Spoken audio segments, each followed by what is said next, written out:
Hello everyone, today I'm going to be going over my case study which was on gastroparesis. We're introduced to Miss Dorothy Williams, who is a 49-year-old African American woman. She is 5'6" and she weighs 126 pounds with a BMI of 20.3. She lives with her husband and her 4 kids. She speaks English, she has a high school education, and she works very frequently a Monday to Friday job as a school administrative assistant, and she often works evenings and weekends. She has family history of CAD, diabetes, and cancer in her immediate family, and she's the one that cooks the meals for her family most of the time. Her past medical history and the reason for her visit. So if we look at her surgical history, she has had a hysterectomy 2 years prior, secondary to endometriosis.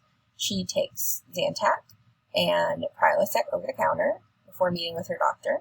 She first goes to her doctor because she's been having problems with nausea and occasional vomiting between meals over the past 6 months. She's had indigestion and diagnosed with a hiatal hernia. She has lost 40 pounds in the past year, which is a 15% change in her body, or 50% reduction, and she is 75% of her original body weight. This has changed her BMI from 26.8 to 20.3, or 166 pounds to 126 pounds. She also has a low appetite. On the nutrition-focused physical exam, there was nothing really notable except that she had nausea, bloating, and abdominal pain in her GI area.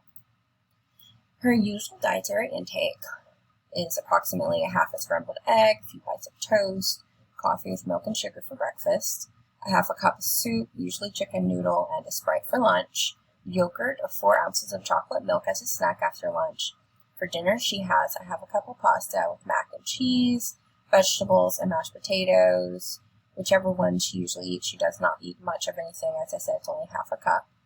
And her after dinner snack is usually a half a can of Ensure or 4 ounces of milk.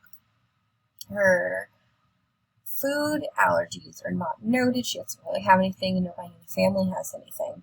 However, meats, spicy foods, and fried foods make her symptoms worse, so she tends to stay away with them. She's able to drink beverages without pain, and that is why in her diet recall, as we can see here, she has mostly liquids, things that are easily digestible, and she's more likely to eat softer things, but drink like a Sprite and milk and everything is for energy. They performed a gastric emptying test where they mixed some scrambled eggs with sulfur, let her eat that with 2 pieces of toast, some jam, and some water. At 1 hour, she still retained 95% of the contents of that meal, and then at 2 hours, she retained 85% of that meal. These are the areas that she's low in. Her lab values, her hemoglobin, hematocrit, immune cell volume, and her immune cell HGB content were all low, and then her RBC distribution was high. These can sort of point to problems with her being malnourished or having a deficiency in iron or something else that affects the blood. So she's not producing enough iron to help build that blood cell count in her body. She also tested positive for ketones and proteins, which means that her body is most likely burning fat because she's not getting enough to eat. She has been diagnosed formally with gastroparesis, reflux disease, hiatal hernia, and her doctors also increased her Zantac to 150 milligrams, Prilosec to 60 milligrams, and metoclopramide to 10 milligrams, which she wasn't taking before, but he asked her to take her 4 times a day, which will help with her gastric emptying.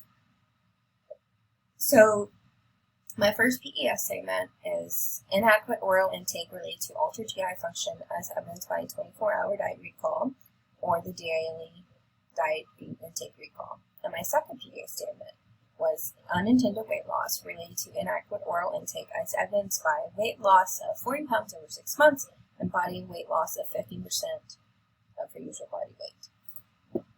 The intervention was something that I found on the Nutritional Care Manual website. They have a whole menu, which I will show you in a minute, but it really just suggested that she have small frequent meals 4 to 6 times a day, reduce high-fat foods as they can mess with her stomach emptying, Milkshakes can actually provide a lot of nutrients, it also suggested that they include fruit and vegetables into her milkshakes or smoothies, since she is able to tolerate liquids much more easily than other things. And that way she can get all of her vitamins, minerals, a diet that's low in fiber, things that don't aggravate acid reflux like tomatoes, garlic, spicy food, stuff like that. Carbonated drinks may increase her bloating, so maybe cut back on the Sprite and go more with milk or Ensure like she was doing before. And that all the foods that she has have to be chewed properly or cooked very well, so they're taken by her stomach a lot easier. These are some of the foods that the Nutrition Care Manual suggests. So with grains, it talks about white bread, crackers, things with low fiber, puffed rice cereal, cream of wheat, fine ground grits, white rice. And for protein, it's really just lean protein, eggs, peanut butter, or maybe really lean seafoods.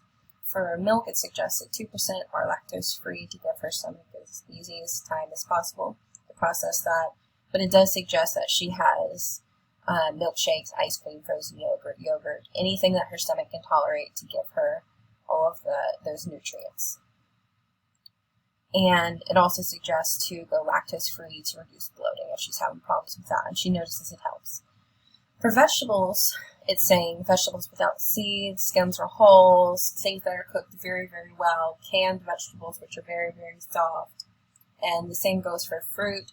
It's asking that she has fruit that's canned, applesauce, stuff that's cooked very well, or even fruit juices in order to get her fruit intake. And it's saying that she should have oils rather than fats, and then just clear soup, gelatin, popsicles, like a very sort of bland, soft diet. So in order to provide her with education and counseling, I suggested we give her materials such as what I just showed to sort of help her know what will help her in her diet and things to incorporate.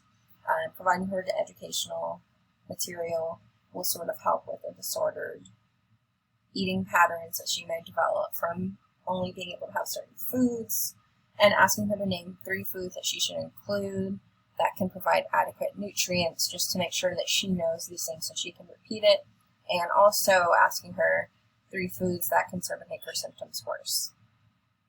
The nutrition of care coordination will be done by the doctor, the doctor's nurse, and the dietitian.